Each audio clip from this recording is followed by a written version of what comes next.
The morning after that night, Lena acted like nothing happened. She made coffee, hummed to herself, and avoided my eyes. I tried to talk, but she brushed past me with a smile that felt fake. She used to kiss me before leaving for work. Now she just said, "See you," without looking back. The silence in the house felt heavier than any argument. I started noticing small changes in her routine. She stayed late at the office, sometimes claiming team meetings. She used to text me during breaks. Now my phone stayed quiet all day. When she was home, she spent hours scrolling through her phone. Every time I walked in, she tilted the screen away. I told myself not to overthink, that people go through phases.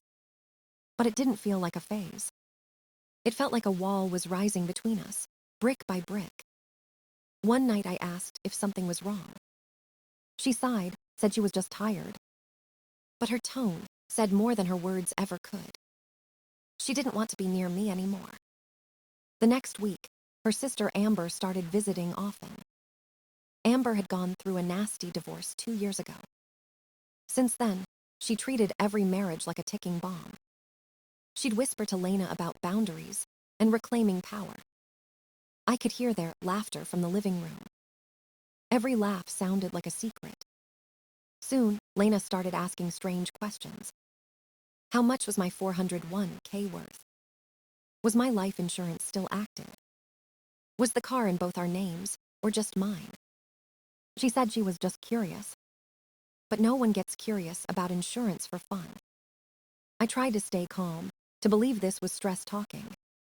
Maybe Amber was filling her head with fears. Maybe she just needed space. But every time I reached out, she pulled further away. Our dinners turned silent. She'd stare at her plate, tapping her nails on the table. I'd talk about work. She'd nod without listening. Her phone would buzz. She'd smile and excuse herself. I started hearing her laugh behind closed doors.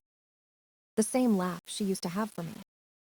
Once, I came home early and found her whispering on the phone. When she saw me, she jumped, forced a smile, said it was Amber. She was lying, I could feel it. I lay awake that night, staring at the ceiling. Something inside me twisted and refused to rest. I wanted to believe we could fix this. But how do you fix something when the other person already left? I told myself I'd wait, give her time, be patient. But deep down, I already knew. Whatever love we had was slipping away, slow and silent. And she wasn't trying to hold it anymore. I didn't know what she was planning. But I could feel it in my bones. Something was coming. Something that would change everything. It happened on a rainy Saturday morning. Lena was in the shower, her phone buzzing on the nightstand. Normally, I wouldn't touch it. But something inside me whispered that I needed to look. I picked it up, hesitated, then unlocked it. Her messages opened like a door to another world. There was a group chat called the Freedom Circle. 4 women, including her sister Amber. The conversation felt like reading a manual on betrayal. Document everything, one message said. Record him when he's angry. Make notes of every time he forgets something. They spoke about their husbands like enemies in a game. Lena's name appeared again and again. She wrote about me like I was a project, not a person. The distance trick works, she texted. He looks so lost when I ignore him. Amber replied with a laughing emoji. Perfect, keep it up. The weaker he feels, the better you'll look later. My chest tightened as I scrolled further. There were plans, lists, even advice from a divorce lawyer.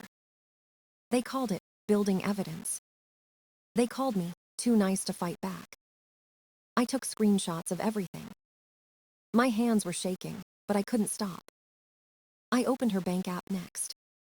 Small transfers every few days, 200 here, 300 there. All sent to an account I'd never seen before.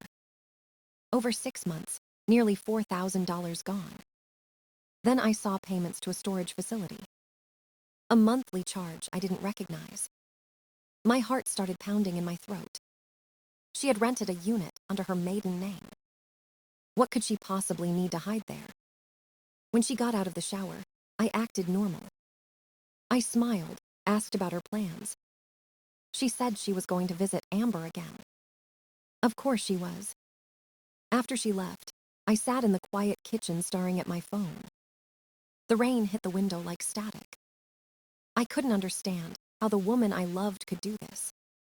I thought of every late night we shared, every promise she'd whispered, and I realized all of it might have been rehearsed.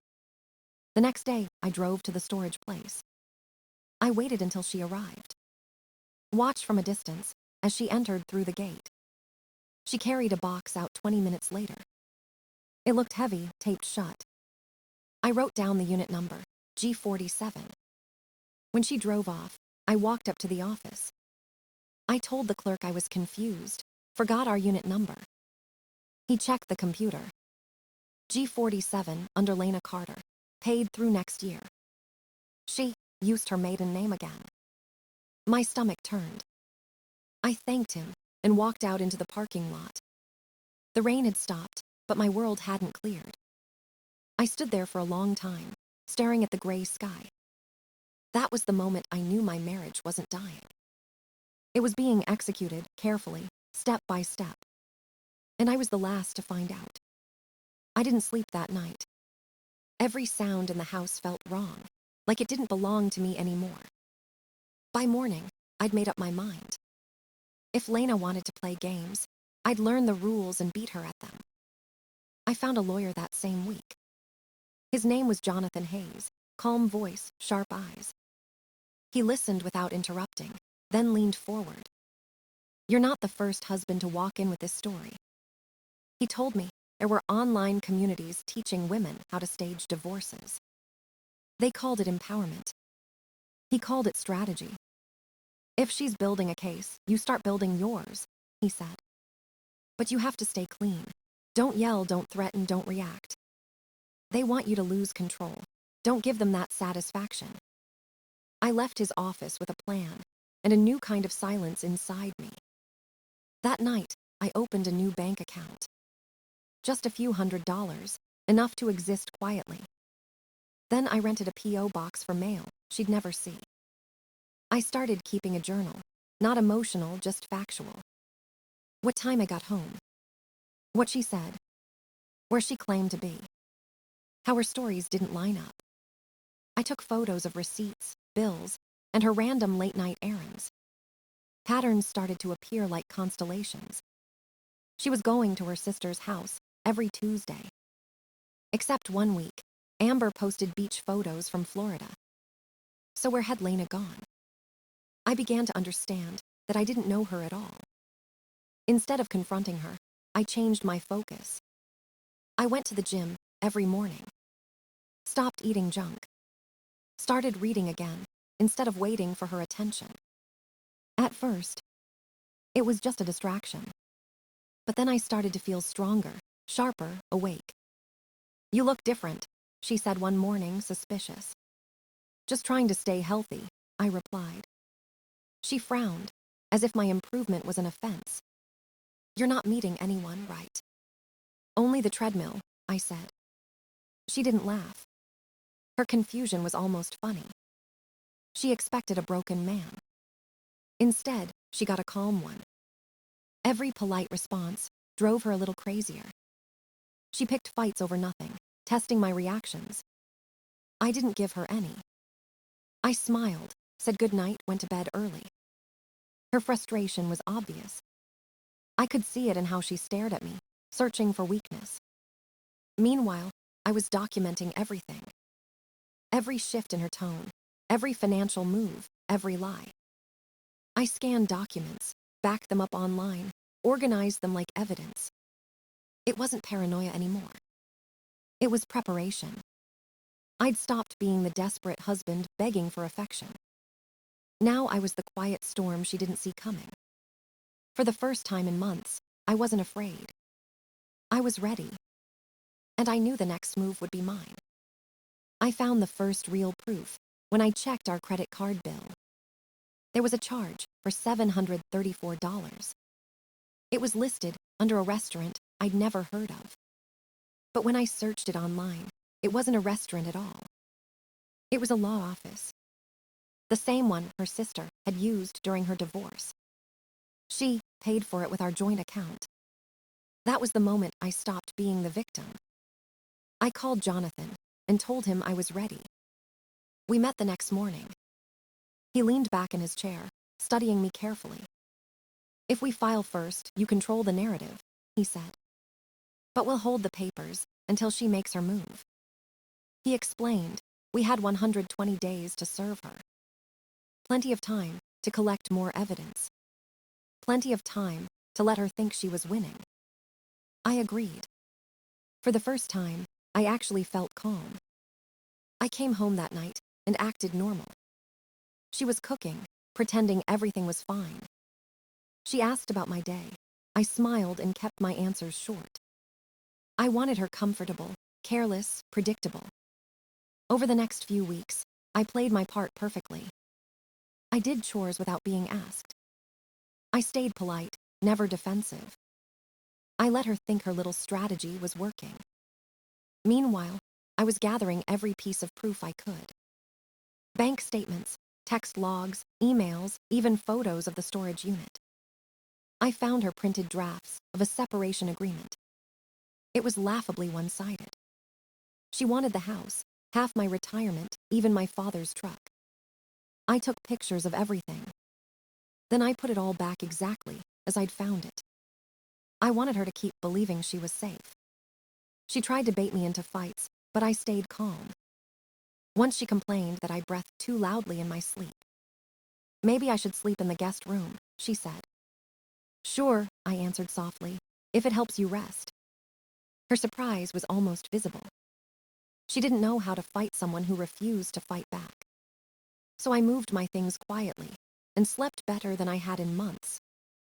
I used the extra space to set up a small workstation. I organized files, labeled everything, backed up data. I wasn't just collecting evidence anymore. I was building a timeline. Every lie, every withdrawal, every meeting she tried to hide. One afternoon, I drove past the storage facility again. A friend from work was on shift there part-time. He mentioned he'd helped Lena move heavy boxes full of electronics. Our electronics. She'd already started dividing assets. I thanked him and said nothing. By now, Jonathan had everything he needed. He smiled when I told him. "Good," he said. "Now we wait, let her make the first mistake." I nodded. The trap was set. And all that was left was to let her walk right into it. It happened on a quiet Thursday evening. I was in the garage, fixing my father's old truck. I heard a car door slam outside. Through the window, I saw a man in a suit carrying an envelope. He walked to the front door and rang the bell. Lena answered, smiling like she'd been expecting him. She signed something and closed the door. Her steps were light as she walked toward me. She was holding the envelope like a trophy. "Ethan, we need to talk," she said softly. I wiped my hands, pretending not to know. "What's this?" I asked. She handed me the papers. "I'm sorry, but I can't do this anymore. I want a divorce." Her tone was rehearsed, almost gentle. I opened the envelope slowly. The terms were absurd. She wanted the house, the car, and alimony. I looked at her for a long moment. "When did you decide this?" I asked quietly. "It's been building for a while," she replied. "We've grown apart. You're controlling and distant." Her eyes darted away when I asked if there was someone else. She shook her head too fast. "This is about me finding myself again," she said. "Of course," I murmured. "If that's what you want." She blinked, surprised that I didn't argue. "You're not going to fight for us." Would it matter if I did? For the first time, she looked uncertain. "I think it's for the best," she said quickly. I smiled faintly and pulled out my phone. "Just a moment," I said, typing a message. Her brow furrowed. "What are you doing?" "Letting my lawyer know," I replied. "Your lawyer," she repeated, voice cracking. The doorbell rang again. Perfect timing. I walked past her and opened the door. Jonathan Hayes stood there, calm as ever, with another man beside him. "Evening, Ethan," he said. "Is Mrs. Carter home?" Lena froze where she stood. The process server stepped forward. "Mrs. Carter, you've been served." She took the envelope with trembling hands. "What is this?" she whispered. "Divorce papers," I said evenly. "I filed 2 weeks ago." She stared at me, color draining from her face. "You knew how long?" "Long enough," I said. "I know about the Freedom Circle, the hidden money, the storage unit, the fake journal." Her lips parted, but no words came out. Jonathan spoke next, voice sharp and steady. "We have full documentation of asset concealment and false evidence. I suggest you have your lawyer contact me immediately." Lena's eyes filled with fury and fear. "You can't do this," she hissed. "Oh, but I already did," I said. "You wanted a war. I just ended it first." She turned away, shaking, grabbing her phone. Probably calling Amber. I left her there, standing in the kitchen, surrounded by her lies. The game was over. And she finally realized she'd lost. The days after that night felt unreal. The house was silent, filled with tension and regret. Lena barely spoke to me as I packed my things. She called me heartless, accused me of betrayal. But she never once denied what she'd done. I moved into a small apartment downtown. It wasn't much, but it was mine. No lies, no pretending, no secrets. The divorce process began within weeks. Jonathan handled everything with precision. Lena changed lawyers twice, trying to find a way out. But every document, every message, every hidden account was there. The truth spread across the courtroom like wildfire. She had been transferring money for years. She had lied about abuse, staged evidence, written false reports. Her Freedom Circle became her downfall. Their chat logs were subpoenaed. Amber's old texts surfaced, bragging about cheating the system. Even her lawyer looked disgusted. When the judge asked why she'd hidden assets, Lena had no answer. Her face turned pale when Jonathan presented the photos. The storage unit, the receipts, the messages, undeniable proof. The judge called it a deliberate act of deception. Her moral image crumbled that day. A month later, her employer found out. They discovered she'd used company time for personal schemes. She wasn't fired, but she was demoted and humiliated. Amber tried to defend her, but her own lies caught up too. One of the other women faced legal trouble from her husband's lawyer. The Freedom Circle fell apart completely. Every betrayal devoured itself in the end. Meanwhile, I focused on rebuilding. I worked harder than ever, got promoted to manager. I furnished my apartment with simple things I actually liked. For the first time in years, I slept peacefully. One evening, 6 months after the court ruling, she came to see me. Her eyes were red, her clothes too loose, her confidence gone. "I made a mistake," she said, voice trembling. "I listened to the wrong people. I destroyed everything." I stood by the door, unmoved. "You didn't destroy everything," I said quietly. "You just destroyed us." She reached out, desperate. "We can fix it. Therapy, maybe start over." I shook my head slowly. "You can't rebuild trust on top of ashes." Tears rolled down her face, but I felt nothing. Not hate, not love, just emptiness. The opposite of love isn't anger. It's indifference. She left without another word. I watched her car disappear down the street. That was the last time I saw her. A year to the day since she said, "I don't owe you intimacy." The divorce was final. No alimony, fair division, no more games. I went out that night, had a steak and a drink. A couple nearby was on their first date, nervous and laughing. I smiled quietly, lifted my glass to them. Love is fragile, I thought. And when it breaks, it teaches you who you really are. I took a slow sip of bourbon and finally felt free. The year ended quietly, like a storm fading into calm. My apartment felt different now, lighter, peaceful. The echoes of our fights had finally gone silent. I kept some photos, not out of love but as reminders. Proof that even good people can lose themselves in pride.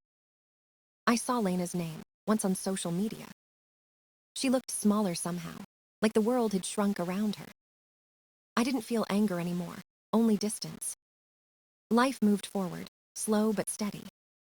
I woke early, worked hard, came home to silence that didn't hurt. Some nights, I'd drive my father's old truck down empty roads. The wind felt like freedom against my skin. No more pretending, no more proving my worth to someone else.